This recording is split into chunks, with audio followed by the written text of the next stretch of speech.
जनशक्ति दल जो बाघमारा से अपना सर को उठाने का प्रयास कर रहा है, समाज की सेवा करने का प्रयास कर रहा है, उसके अध्यक्ष के ऊपर किसी अज्ञात ने गोली मारने का प्रयास किया और बचते बचाते वो अपने ऑफिस में चले गए।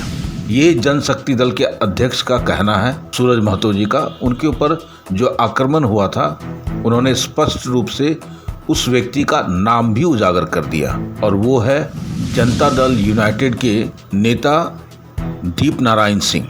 अब सवाल उठता है कि इतना खुला चैलेंज किस बात को लेकर के? क्या दोनों में पहले से कोई द्वंद्व है या आपसी कोई विवाद है जो उजागर नहीं करना चाहता है दोनों में से कोई व्यक्ति, या कोई ऐसा टसन है जिस मामले को लेकर के ये गोली बारूद तक चलाया?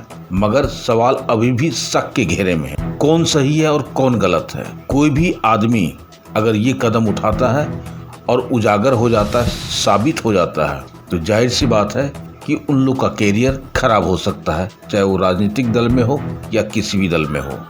अब सूरज महतो का आरोप है कि जब जब बाघमारा क्षेत्र में कोई अच्छा नेता उभरने का प्रयास करता है तो उसे मार दिया जाता है और इस बात का डर उनको बराबर बना हुआ है कि अब मुझे मेरी हत्या कर दी जाएगी।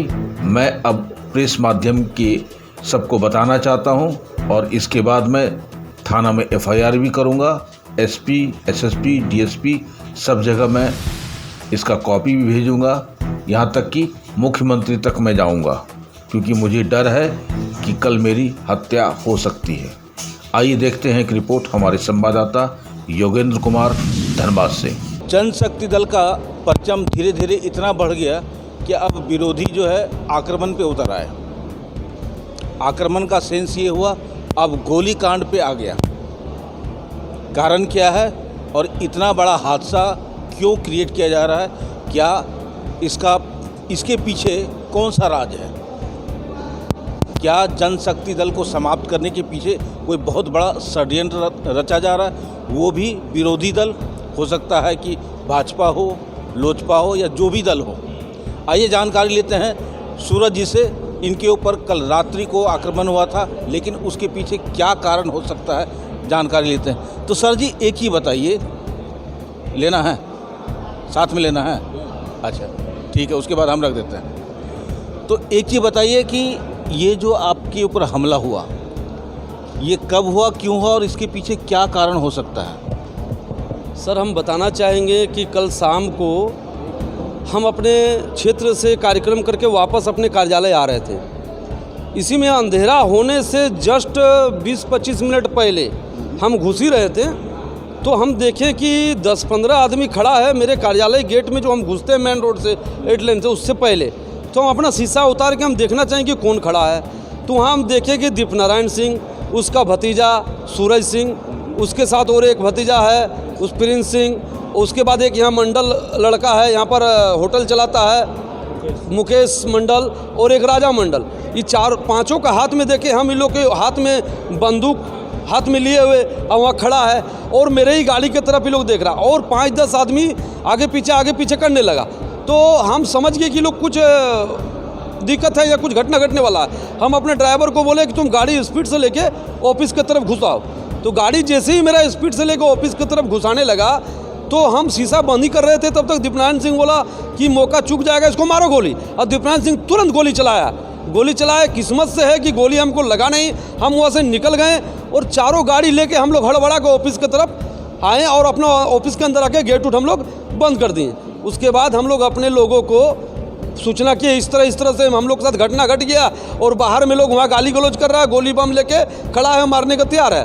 तो वहाँ जब हम लोग का लोग आया तो देखा कि वहाँ पर कोई नहीं है। मेरा जो वहाँ जो बोर्ड लगा हुआ है मेन गेट में, उस बेड का बैनर पोस्टर फाड़ दिया गया है और फाड़ के और वो लोग वहाँ से गाली गलौज करके निकल गया है कि किसी भी कीमत में भी इसको राजनीति नहीं करने देंगे, अब इसको मिट्टी में मिला देंगे। तो उसके बाद आया तो हम चूँकि काफ़ी डरे हुए थे, काफ़ी इस तरह का हादसा में जानबे करते हैं कि दिमाग काम करना बंद कर देता है।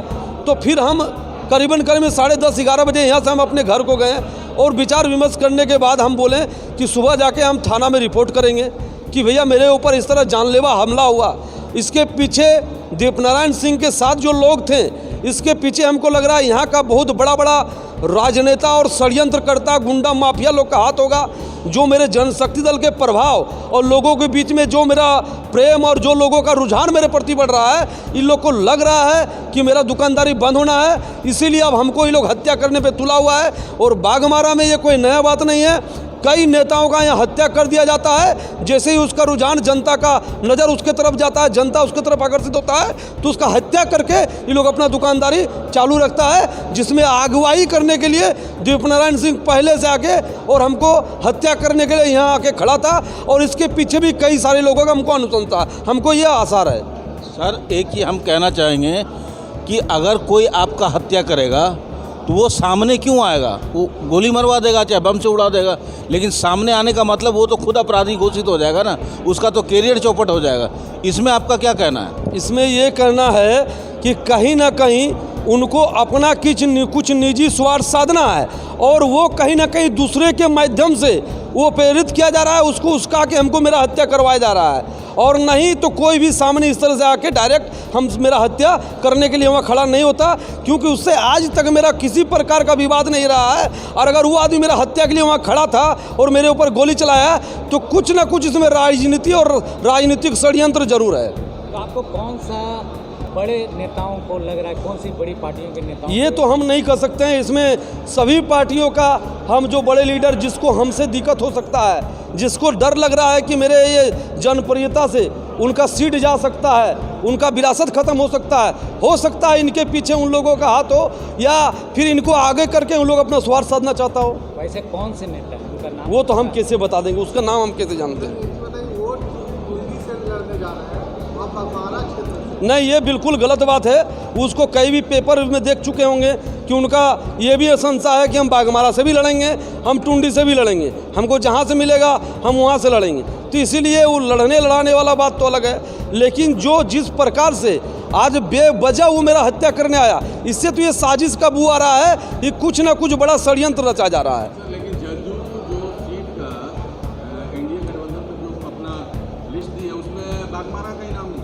वो हमको उससे क्या लेना देना है? अब किसका क्या लिस्ट में नाम है, नाम नहीं है, उससे हमको कोई लेना देना नहीं। आज मेरे ऊपर हत्या का मैंने षड्यंत्र रचा गया, मेरा हत्या करने का प्रयास किया गया, हम तो ये जानेंगे ना कि मेरे हत्या करने से उसको फायदा होगा, तभी तो वो आके खुलेआम मेरा हत्या कर रहा था। मतलब पूरा एनडीए गठबंधन आपके खिलाफ है, तभी आपको अब कौन खिलाफ है नहीं है ये तो हम नहीं जानते हैं, लेकिन ये पूरा बड़ा षड्यंत्र हमको लग रहा है, क्योंकि अगर उन लोगों को डर नहीं होता तो मेरे हत्या करने के लिए इस तरह आके मेरे कार्यालय के समीप आके खड़ा होके और मेरे ऊपर गोलीबारी नहीं करता।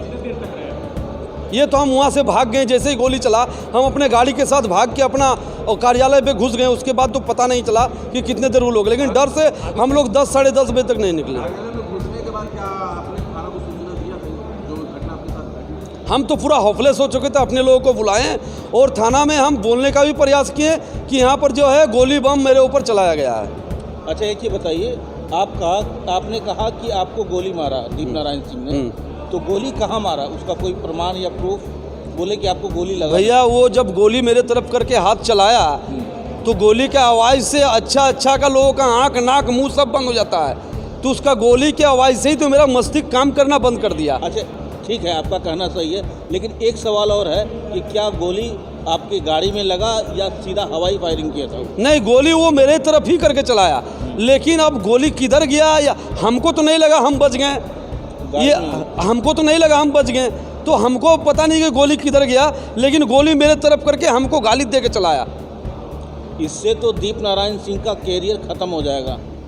आपको लग रहा है ना कि अगर वो गलत काम किया है तो अगला का तो कैरियर चौपट हो जाएगा, और साथ में एनडीए गठबंधन को सबसे बड़ा अभिशाप मिलने जा रहा है। भैया कांड हो जाता है भैया, अभी जिस प्रकार से हत्या करने का पूरा प्रोग्राम बना के आया हुआ था, अब उसका कैरियर क्या होगा ये तो हम लोग को पता नहीं, लेकिन आज तो आप लोग के सामने बैठे हैं, ऊपर वाला का रहमो करम है कि हमको गोली लगा नहीं तो अगर गोली हमको लगता तो हो सकता कि हम आप लोग के बीच में नहीं रहते, और कल हो सकता है कि कोई आके गोली मारे या षड्यंत्र करके हमको मरवा दे। तो क्या इसका एफआईआर आपने लॉन्च करवा जी बिल्कुल, अभी हम आप लोग से से बात करने के बाद हम थाना में एफआईआर देंगे और यहाँ से लेके डीएसपी से लेके एसपी तक, आईजी से लेके डीआईजी तक, यहाँ तक कि हम सीएम से भी जाके अपना अनुरोध करेंगे कि मेरा सुरक्षा का जिम्मेवारी लिया जाए और नहीं तो ये लोग मेरा हत्या कर देगा। समय वही अंधेरा होने से जस्ट आधा घंटा पहले, क्योंकि माथा पूरा डिस्टर्ब हो गया था भैया, तो आदमी समझ नहीं पाता कि टाइम क्या हुआ नहीं हुआ, वो बहुत डिस्टर्ब हो जाता है। चलिए धन्यवाद। तो आपने देखा कि ये हत्या की साजिश जो है सीधा का सीधा दीप नारायण सिंह के ऊपर आ रहा है, क्योंकि सूरज महतो जी का कहना है कि उन्होंने हमें गाली दे करके बंदूक ताना और गोली भी चलाया। हड़बड़ा करके हम निकले, हम देख नहीं पाए और हम डरे हुए थे, इसलिए हमको समझ में नहीं आया कि गोली कहाँ गया, लेकिन हम लोग भाग करके अपना ऑफिस में आ गए और अपना गेट बंद कर लिए। जाहिर सी बात है, किसी के ऊपर अगर जानलेवा हमला होता है तो वो घबरा जाएगा और सबसे पहले खुद को बचाने का प्रयास करेगा।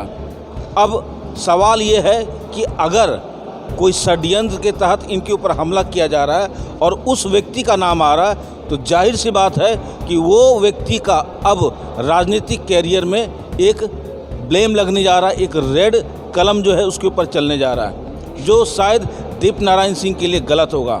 आप देख रहे हैं सब पर नज़र। धन्यवाद।